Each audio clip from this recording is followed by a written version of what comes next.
Good morning, everyone on the Pacific side of things. It's 9 a.m. my time.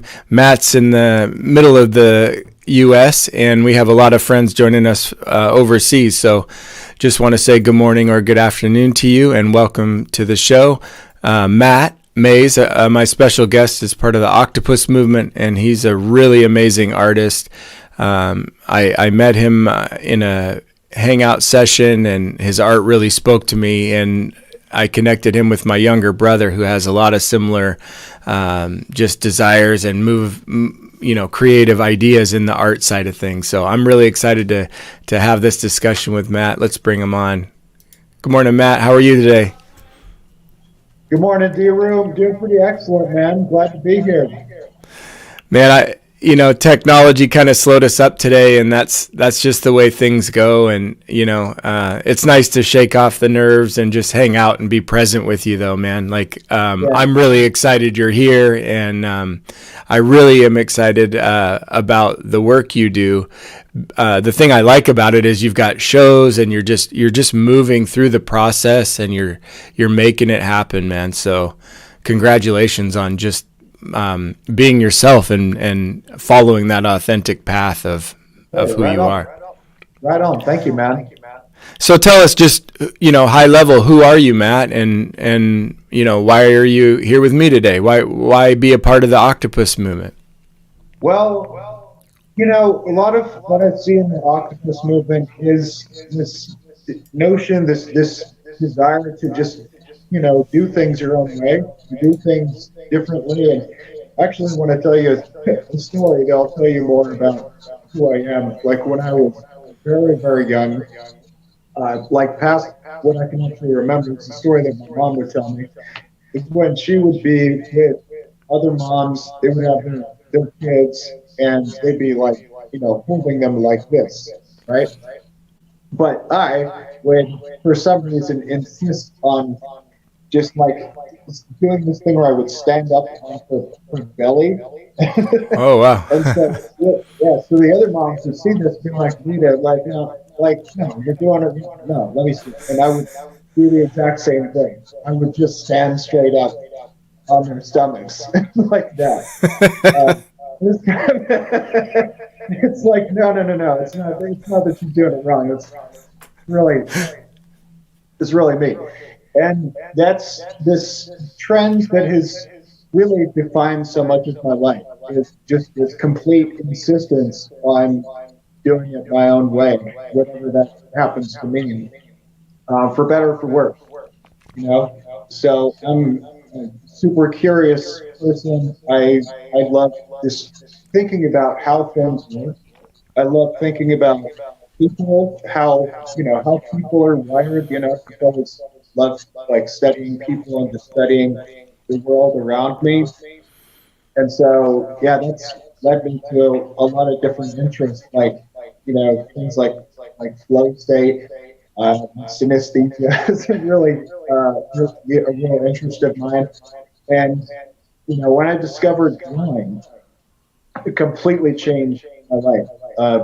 Actually, when I was 7 years old, and I was playing Legend of Zelda with a friend of mine. I grew up playing video games and loved heroic tales, and storytelling has really been a huge part of my life. Anyway, we take a break from playing this game, my best friend at the time and I, and we go upstairs to his attic, and I'm presented with this pencil and paper. I've got the cover of the Mario 64 game in my hand, and I just wanted to emulate all of the lines on the cover, like everything from his flying hat to the castle in the background.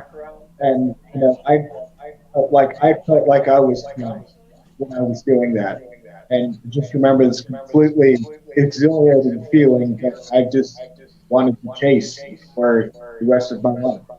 You know, so yeah, I explored art in all kinds of different mediums, like obviously drawing. I've done airbrushing. I went to school for 3D arts and animation, so explored some like 3D modeling stuff. Uh, I when I graduated, I worked with a group of people in the creative technology sphere to do this experiential design company, you know. But over time, I kind of found my way back to my roots in doing illustration and really, blending that with storytelling is what I love to do. I love crafting stories through my art, Yeah. and so yeah, it was really a handful of years ago when I watched the Power of Myth interviews between Joseph Campbell and Bill Moyers, where he's talking about the intersection between myth and our real life, like how these stories actually have real relevance that we can understand and Oh, we can yeah. learn, we can learn about the the way the world is around us, that we can learn about ourselves all through storytelling. And so at that point, it was like, well, the stories became real to me, and it became really clear, like this is my calling through art, is to bring forth this mythical world through art. Yeah. So that's what I've been doing ever since. And, Wow. yeah. So How long has that been? The whole, if you look back, is it years? Is it your whole life? You think? I mean, what is the quantity, of that you've put into this? well, the hero's journey is something that's called to me, I think, subtly in different ways over my life, right? Like I've, loved video games whereas there is that heroic tale, where there is that journey that that person is going on. And I actually took a class, the mythic structure of storytelling, probably I want to say 15 years ago, something like that. And so it was more about the Christopher Bogler, I guess, interpretation. I think he's slightly more contemporary than Joseph Campbell, and and his structure has more to do with like the writing of stories. I haven't really dove into him as much, talking about the intersection between like real cosmology and our experiencing of like an understanding of myth and that sort of thing. But anyway, Yeah. I actually ended up being the only one who would consistently come to this class. Literally everyone else dropped out over the period of like 3 weeks or so. And so this teacher showed up every week just for me, just because she knew that I was so interested in the subject. And yeah, I mean, it was really after those videos, really after the Power of Myth, it became really clear that this is what I'm supposed to do. It's like that's kind of my personal adventure, I guess, as you could say, as it would go in The Alchemist. If you've ever read The Alchemist, which if you haven't, Oh, yeah. I highly recommend it. But yeah, in terms of the hero's journey, after watching those videos, I really wanted to see like how much maps out in real life. And at the time, I was outlining, writing about my life, writing my future autobiography. And so what I did, for anyone who's going to do this, I found this to be a really good method. Like, think of all the very important events of your life, like everything from your childhood, and make like a timeline, right? So that's what I did, is I thought of everything and wrote it down. So I made this timeline, and then I sort of overlaid the the phases of the hero's journey onto it. I wanted to see, like, how well does this actually match up with significant events in my life. And what I saw was really, really shocking. Like, wow, there's actually some real translation here. And if that's true, most importantly, if that's true for me, then that can be true for everyone. It can be true for others as well. Yeah, definitely. So to me, it's not just about living out my own personal adventure, but also encouraging people to live out theirs as well. I mean, as far as we know, we only get one. We only get one life. Well, let me know if you can figure out the other side. I'd love to know that ahead of time. Hey, I want to say real quick, Perry is saying hello to us and acknowledging our echo. And for everyone listening, thank you. We realize that there's a little delay and Wi-Fi issue. We're just going to keep rolling for the sake of sitting in progress, not perfection, and just being present with my friend Matt here and being part of the bigger global idea of allowing ourselves to be creative and fall into that person. I think, Matt, you're way ahead of me on that. I'm definitely late to the party, dabbling with art and things as a kid. For me, what really helped was understanding I had some neurodiversity. I have some invisible disabilities, and like, the world just never really understood, my need to just work into the art. Last night, it's funny.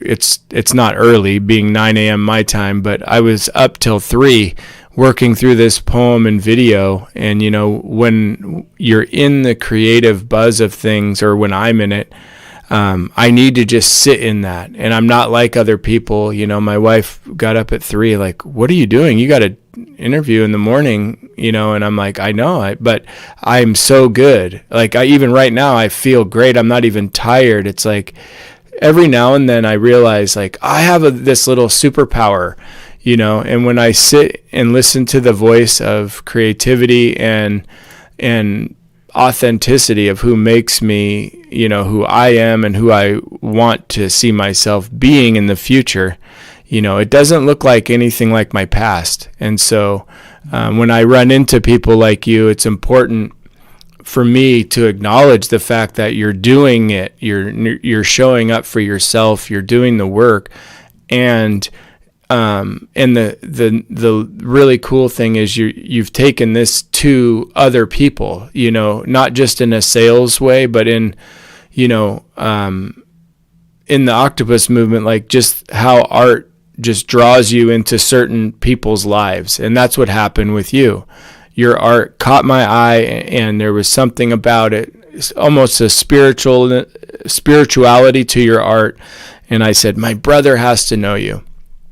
And that feels a lot like what happens within this big, the Octopus Movement is pretty big, but then it feels really small because it's just you and me right now, or it's just Perry and I, or just 2 people. What caught your attention? What even brought you over to this sea of misfits? Man, first of all, I think that's really beautiful. You say it like art kind of enlightening you. Art kind of, you could wake up at the wee hours of the morning and just like, oh, I feel energized. I think that that mental tiredness can come from when we're in boredom or mediocrity or things like that. When expression, charges us up. So that's one part that's really important about art, really important about creativity, is that vitality that comes to it. But yeah, how I found myself in the Octopus Movement is really kind of a series of connections. And I mean, I'm flattered when you talk about like how the art really caught your eye.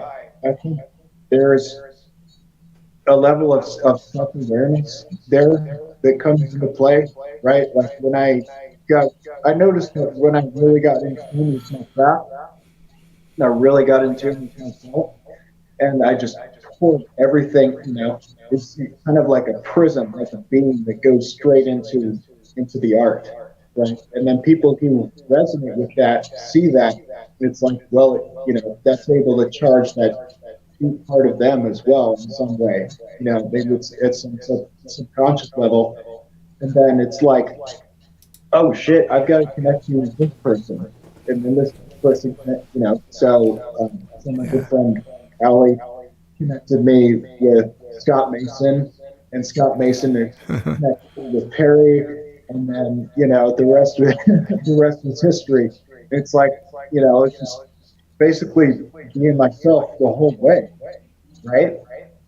And I think when you can stay true to that, when you can, it just, it sounds almost cheesy, but just being yourself, just being in tune with yourself, then you kind of can naturally gravitate towards people who are very much like you in those ways. Oh yeah. I'll say, Matt, that isn't cheesy at all, because I spent 20 plus years out of tune with who I was. I was very artistic in my youth and ran away from home, and kind of did the thing and went in the military. And it was like metaphorically put a bullet in all of my creative endeavors. I stopped acting. I stopped drawing. I didn't play my saxophone or my guitars for years and years. Maybe the same, like 2 songs, I take the guitar out and do that, but it wasn't what I do now, where it's like I get up. I mean, when it was COVID, that was an amazing time for me, because I set my alarm at 5 a.m. and just practiced guitar for 3-4 hours before anybody even was moving, and what that was giving myself the gift of just doing the thing I always wanted to do. I just wanted to be a guitar player. I wanted to be able to grab a guitar anywhere, any guitar, and just play noodling around or hear a song and play with it. And, it only took me a year and a half to get there. And anybody can do that when you have that internal pull, if you set the table and show up like what you're doing, and you keep going over and over, showing up for yourself. And how remarkable, do you understand that most people will never do that?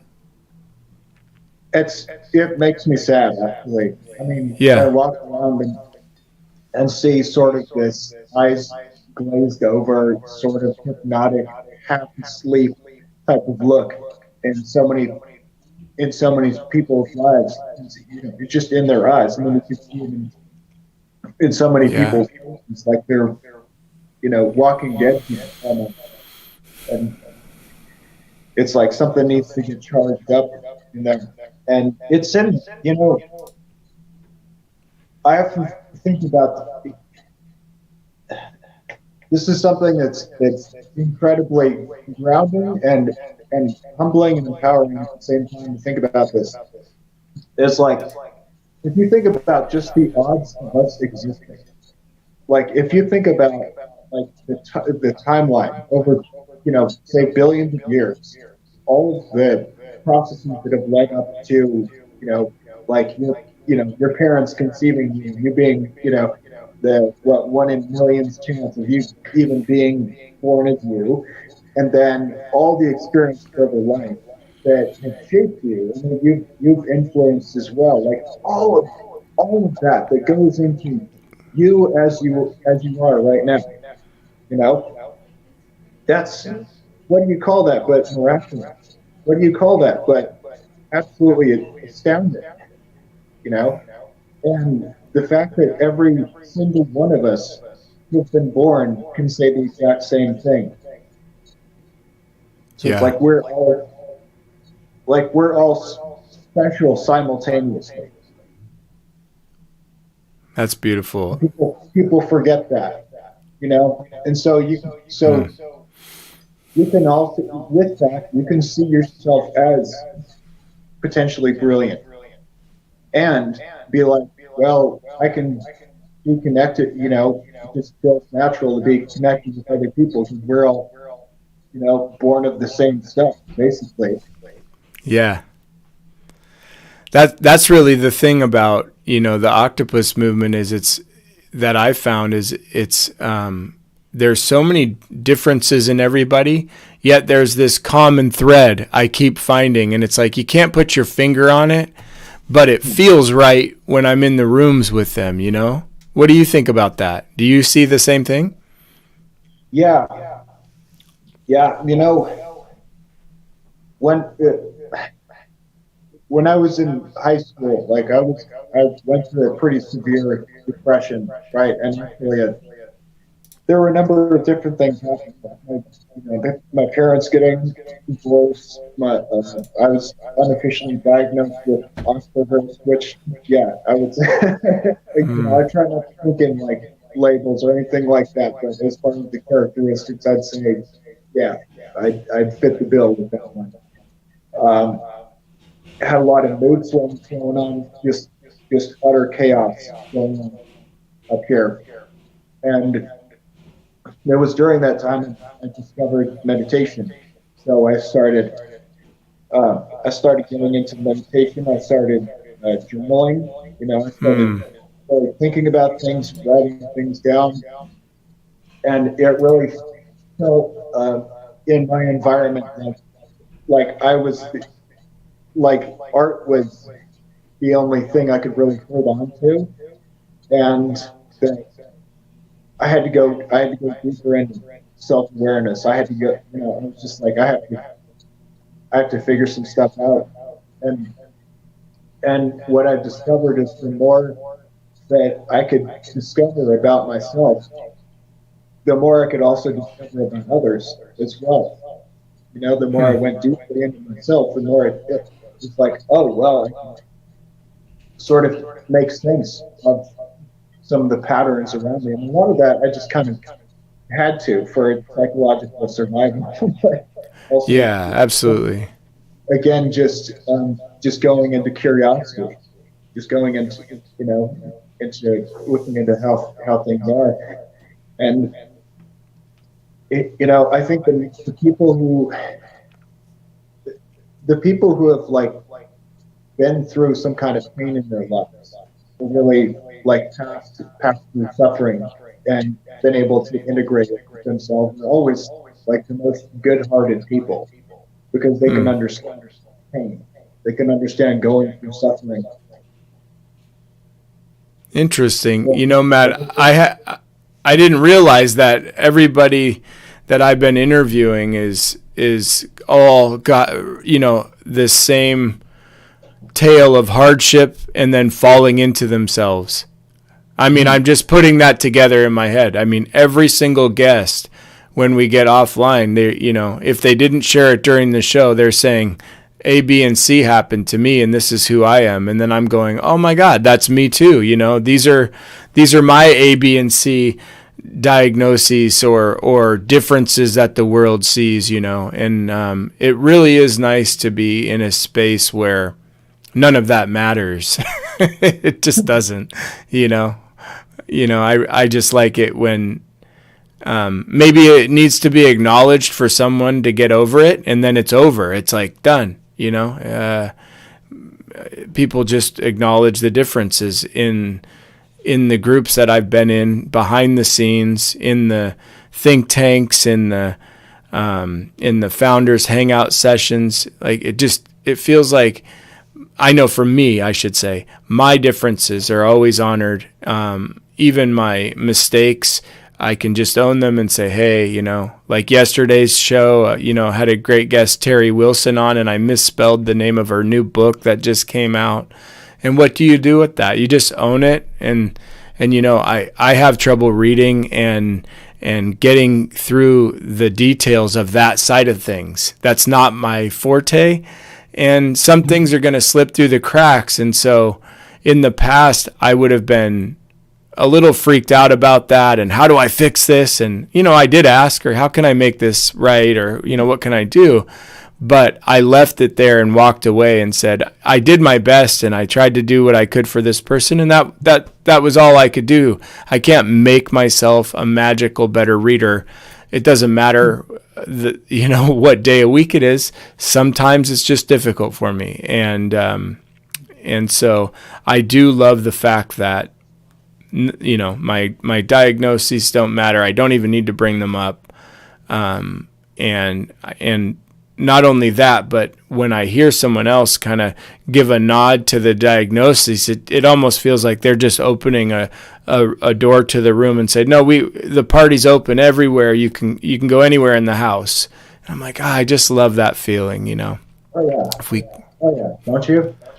Yeah, I haven't done it long enough, Matt. From the outside, people think I'm authentic my whole life because I'm bold and I have confidence, but behind that was fear and operating, in patterns from society, not myself, and when I'm honest, I want to draw pictures all day like you. I want to make music all day. I want to make video, and it does feel like a compulsive energy that has to happen. And like you said, if you don't listen to it, it's gonna keep pressing on you. And I think I ignored the tension, and it actually became physical issues within me. And so as I work into the art, I realize it's like popping balloons. Almost instantly, the stress just gone. And I just enjoy that aspect of it. I mean, you gave a quick nod to what the world might diagnose you as, but do you have that same feeling when you're behind the scenes hanging out with everyone else here? The door is open and, people don't really care about the diagnosis. Yeah, I really do. I mean, I feel a real kinship with people who are in this movement, and that's so much of what draws me in is that I see that same kind of spark, that same kind of curiosity. We don't really talk so much about the diagnoses because it's not really the point. It's not that it's not, it's not that it's not true. It's not that it's not happening. It's just not really the point. Right. So we talk about curiosity, creativity, thinking all sorts of different ways. And real quick, when we talk about curiosity and like anxiety, things like that, I like to think about flow state. Actually, this what happens neurologically, what happens psychologically when we're in that state, right? We can. For Matt, real quickly, not to just stop you, but start from even one step back. What is flow state? Because a lot of people don't know what that means. Okay. For sure. Sorry, not to be simple, right? It's a state basically when you say it could be synonymous with saying when you're in the zone, when you're doing something you really love. And something where you may have a measurable amount of skill, you say, right? Like some people say, you could even describe these experiences where what you're doing feels automatic, where it feels like, oh, it's, I felt like I was flying, or I felt like, when I was snowboarding, it's like something takes over. It's something it feels like something is moving through you. And it's like could question like if you're even the one doing it, which is weird as that sounds. Yeah. But basically just felt like magic, like it's like being in the zone. And so this could happen over any number of different subjects. Say playing music, drawing, snowboarding, communicating. I used to be, dude, painfully awkward, painfully like just got incredibly anxious in front of people, right? So that's one thing that I have a tremendous amount of faith in is just our ability to evolve ourselves in Yeah. ways that Wow. we think, and even things that have been our weaknesses can often oddly become the starting point of the coin to becoming our greatest strength. That's the weird thing. And that's happened Oh, over and yeah. over again. You know. Anyway, so what happens uh, from kind of a high level, neurologically, psychologically, when you're in that flow, um, is basically your prefrontal lobe, your frontal lobe, that accounts for things like self-consciousness, um, very analytical thinking, like even neurotic thought patterns, things like that, just overthinking, sort of takes a nap. And so what used to be the presiding thought is that we're using our brains more when this happens. That our brains are like supercharged. No, what's no, what's actually happening is we're using less of our minds, less specifically this frontal part of the mind, right? And it becomes much more instinctive. If you want to read more about this, I would highly recommend people like Stephen Kotler. He's written a few books. One of them, The Rise of Superman. That was his first book, where he talks about the state in terms of like adventure sports. So like skydiving and stuff like that. Skydiving, rock climbing, stuff like that. Anyway, so when I discovered this, I was just like, oh, what is that? Because I love when there's a language for something like that. Because when you can put language to something that is, say, instinctive, and something as cool as that, and it's like, oh, now I can Google it. Now I can, Yeah.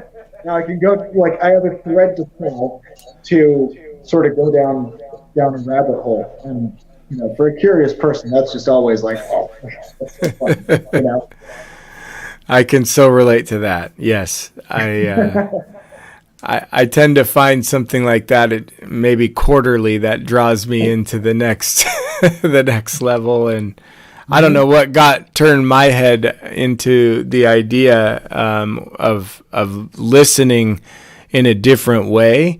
But I've been reading some books on remote viewing. If you've ever looked into that, and that's sort of looking without your eyes and listening with all of your senses, which I just love the concept of that. And so whether or not I can remote view or see something, biolocate something or whatever isn't the point for me. It's just the investigation and having fun with it, and a lot of what's really funny, Matt, is a lot of what you're saying is in that book. They're saying this similar thing, when you listen to a mindfulness coach, they're saying the same thing. It's all slow down and listen to that intention of yourself. There's something there that you've missed. I promise you. That's what they're all saying. And when you do that, magic does happen. And that's what's happening for you, where when you keep doing it and you show up, it does happen, and that's your flow state that you're talking about. And I do really enjoy that. To me, it feels like the best drug in the world when I can just be all into, I don't know, whatever it is, a feeling or an idea, and then actually execute it into something, even more random, the better, I guess. If the world doesn't get it, I'm good with that. Well, we've got to stop using just the society's approval as the basis. Because it's like, you know, all the, it's like all the say greatest minds, like all the geniuses, right? Have thought in all these different ways. They characteristically been people who, when you say like, oh, this person pushed the boundaries, oh, this person, so thought outside of the box. This person, all this stuff. Yet we're expected to go by this mold of what everyone else is doing. It's like, how backwards is that? Yeah. And I think there's a place for both. Actually, um, what's what seems the conflict is that there is actually merit in, say, linear thinking and nonlinear thinking, right? Yeah. Like I would say, like my wife, uh, very organized, very like well put together. I mean, she's also very creative. She's also, she can also like she's also fun and playful and all these, and all these different wonderful qualities. Uh, we kind of balance each other out too. Like I could have these different ideas. I'm, very explorative and very, you know, thinking. I love thinking of new things and connecting the dots and stuff like that. And so she's really good at sort of grounding and helping, like, okay, let's, connect A to B and how, make things make sense and things like that. And so, a lot of our connection too, a lot of our marriage is uh, reconciling those very aspects, right?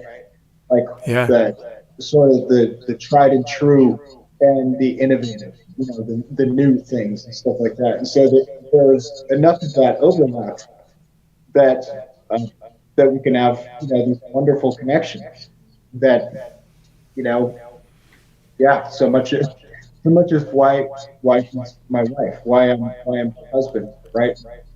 In fact, yeah, we can really connect on the archetypal. Like she's actually trained in shadow work, so she'll do these sessions with people and be able to go into, these traumas that people have had using archetypes as a framework, going into these Oh wow. meditations and, helping people to find healing in their lives. And it's just a really, really cool thing.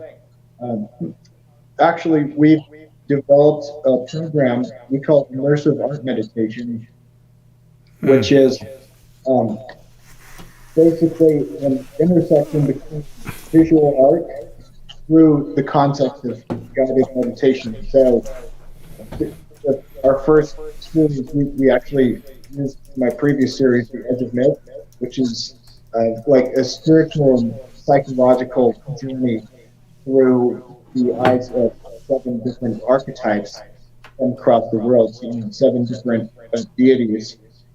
And, they each represent different phases of the hero's journey, different chakra points. And so we're able to go through these sessions with people and have them be able to actually relate with the mythical side. And one of the most rewarding things for me is when they're able to like take something as admittedly esoteric as myth and have it make sense in their lives. Like, oh wait, yeah, some light bulbs are coming on.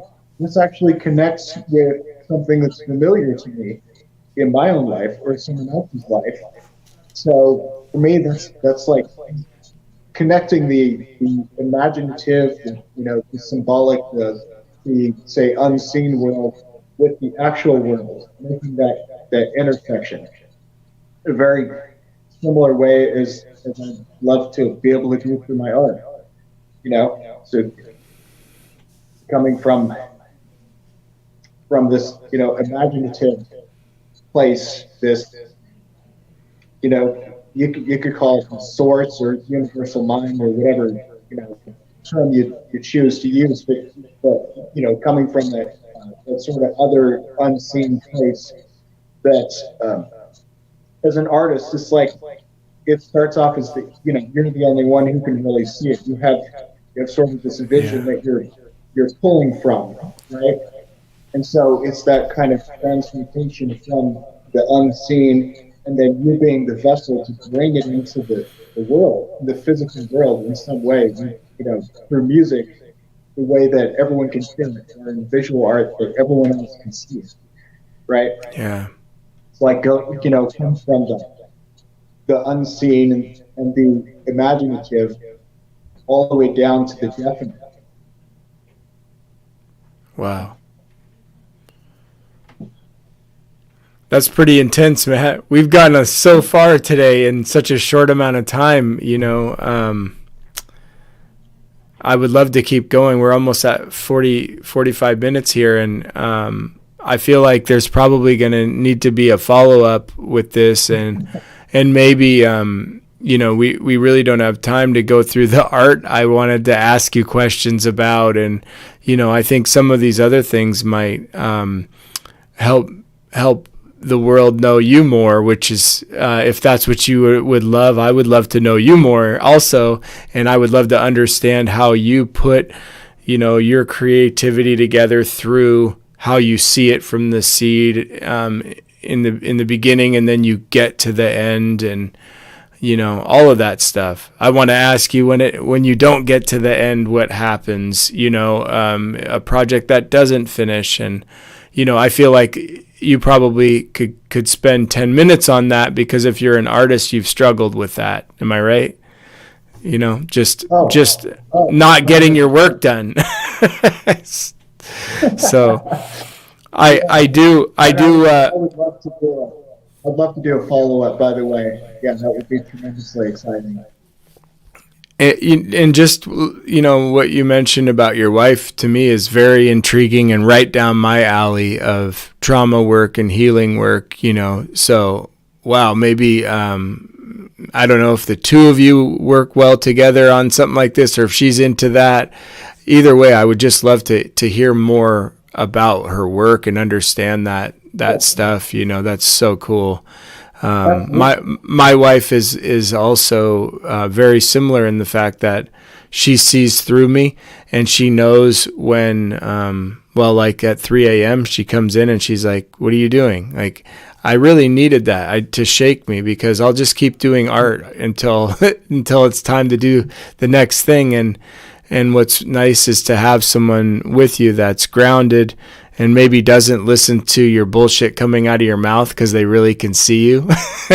So, yeah, sometimes shockingly well. We just celebrated 25 years together over the weekend, and it's insane, man. I can't believe I've been married that long. It's nuts. Yeah, that's amazing, man. Wow. It truly is. And if you know our story, it really is amazing. Not to put it lightly, we've survived a lot of things together, and on the outside of that, we're really we're stronger together. Yet we've grown so different. So we're allowed to be fully different and allowed to just be ourselves, and that's really what has made it work so well. Not easy, right? You know how it is, but it has worked, and it does work because I allow her art and she allows mine, and she allows my chaos and I allow hers. Sometimes there's more from me than her, and sometimes it goes the other way, right? And that's that's life. Matt, I want to thank you. That's 45 minutes, man.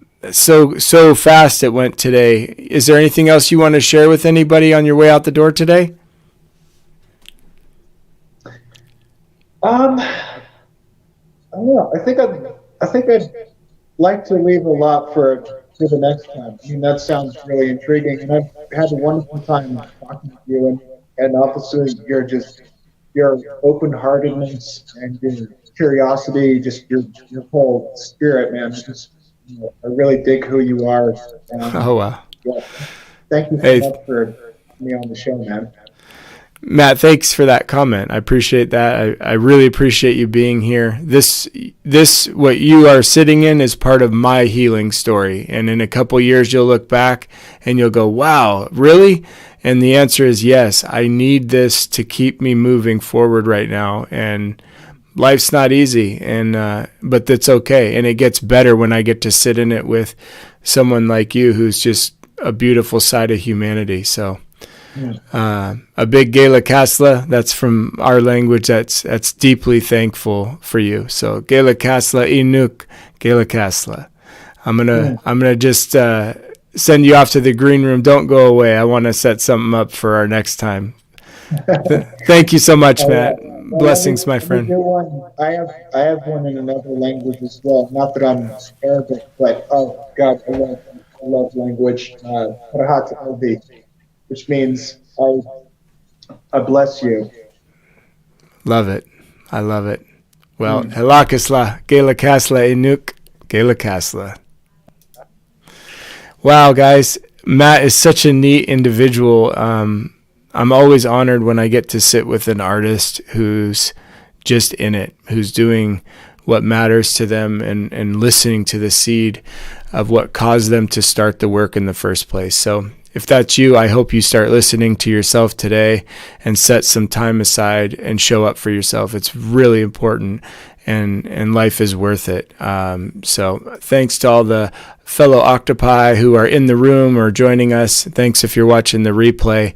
If you'd like to be on an upcoming episode and share why you are part of the Octopus Movement or why you're curious about what we're doing, please reach out. And, I look forward to our next episode tomorrow. We're with Richard Koch from the Octopus Movement. See you soon.